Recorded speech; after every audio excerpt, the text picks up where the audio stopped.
Ça, c'est une petite interro qui est tombée lors d'un contrôle d'un élève il y a quelques années.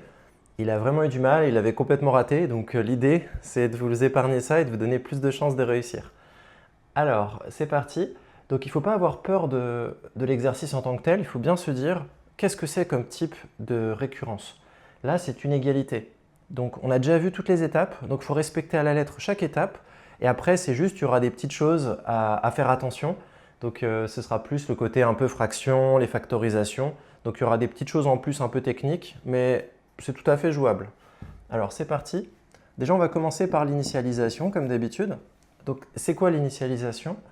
C'est on prend ici le plus petit n autorisé et on voit si la propriété est vraie pour le plus petit n.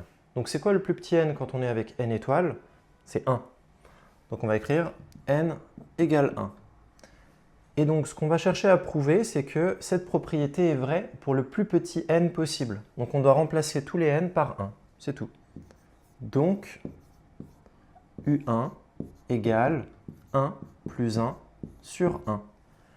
Alors, il faut vérifier que U1, c'est bien égal à 1 plus 1 sur 1. Donc, normalement, ce n'est pas très compliqué. Donc, si tu dois bien regarder, U1 égale 2. Donc, U1 égale 2, ça on le sait, d'après l'énoncé. Et 1 plus 1 sur 1, ça vaut combien? Bah, ça vaut 2 aussi. 1 plus 1 sur 1 égale 2. Donc, les deux choses sont bien égales et on peut dire que la propriété est vraie au rang 1. C'est ça que ça veut dire.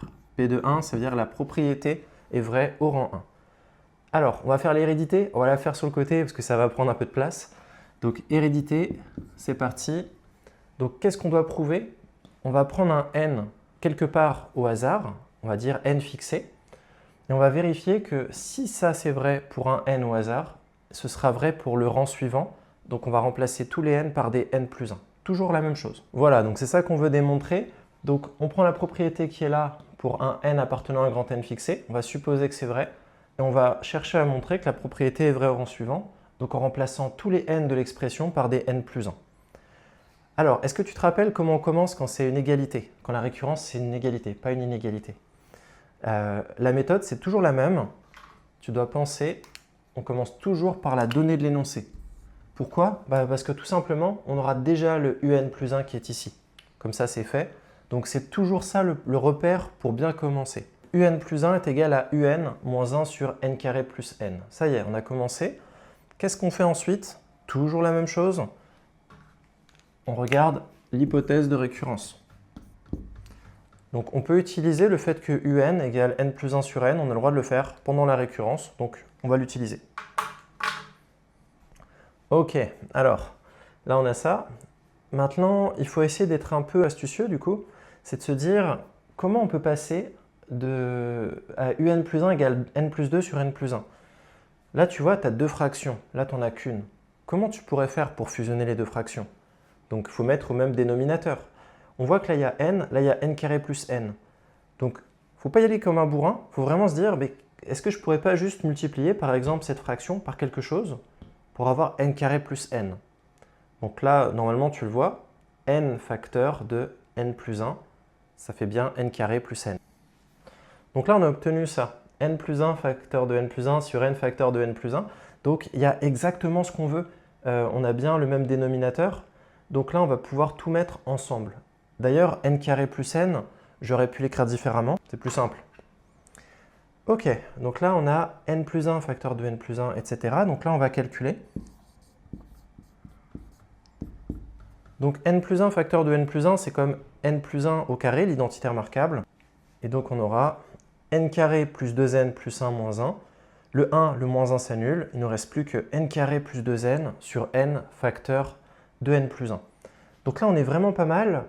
Il va falloir se dire maintenant, mais comment on pourrait faire pour se débarrasser, là, n carré plus 2n? C'est pas tout à fait ce qu'on veut. Mais en gros, ce qu'on voit, c'est qu'il y a juste un n en facteur en trop. Et ce qui pourrait être pas mal, c'est comme ça, on pourrait se débarrasser du n au dénominateur. Et on aura exactement le un plus 1. Donc c'est juste ça qu'il fallait voir. Donc petite factorisation. Donc là, je vois bien le n facteur de n plus 2 sur n facteur de n plus 1. Je peux simplifier. Et j'ai bien ce qu'on cherche. Voilà, là je l'ai écrit proprement. Donc on a la propriété qui est vraie au rang n plus 1. Et il ne nous reste plus qu'à conclure parce qu'on a bien trouvé ce qu'on cherchait. Donc on est parti de la donnée de l'énoncé.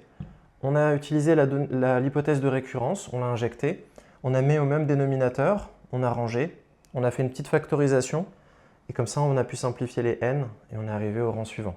Donc voilà, elle n'est pas si dure, n'hésite pas à la refaire si jamais tu as eu du mal, comme ça au moins tu n'auras pas de surprise s'il y a une interro là-dessus. Donc il ne reste plus qu'à conclure. Donc d'après le principe de récurrence, pour tout n appartenant à n étoiles, un est bien égal à n plus 1 sur n, et là on a réussi.